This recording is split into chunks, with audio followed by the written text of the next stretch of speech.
The question is it the sense of the Senate that the debate on the motion to proceed to S-2882 যুক্তরাষ্ট্রের সরকারি শাটডাউনে ইতি টানার চেষ্টা ব্যর্থ হয় সোমবারও।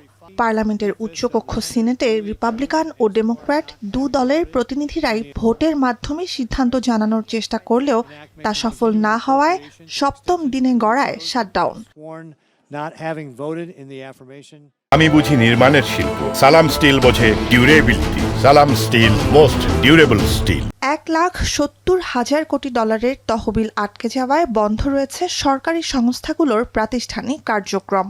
ফেডারেল সরকারের সপ্তাহব্যাপী অচলাবস্থার জন্য পরস্পরকে দোষারোপ করে যাচ্ছে ক্ষমতাসীন ও বিরোধীরা। Democrats over here are playing games. We have one plea and one plea alone. We need a handful of Democrats to stop the madness, reopen the government so that we can get to these critical debates about the year-end policy decisions with regard to the further reforms to healthcare.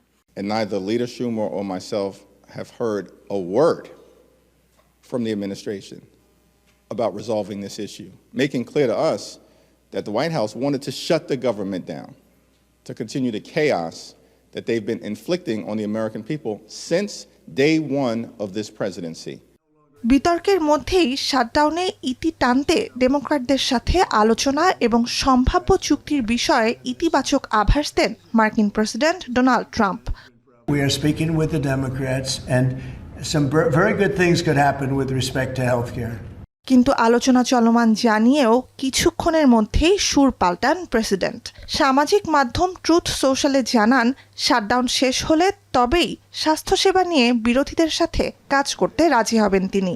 এমন তীব্র অনিশ্চয়তার মধ্যেই গণহারে সরকারি কর্মী ছাঁটাইয়ের হুমকি white হাউসের। And then of course the Office of Management and Budget is continuing to work with agencies on who unfortunately is going to have to be laid off if this shutdown continues.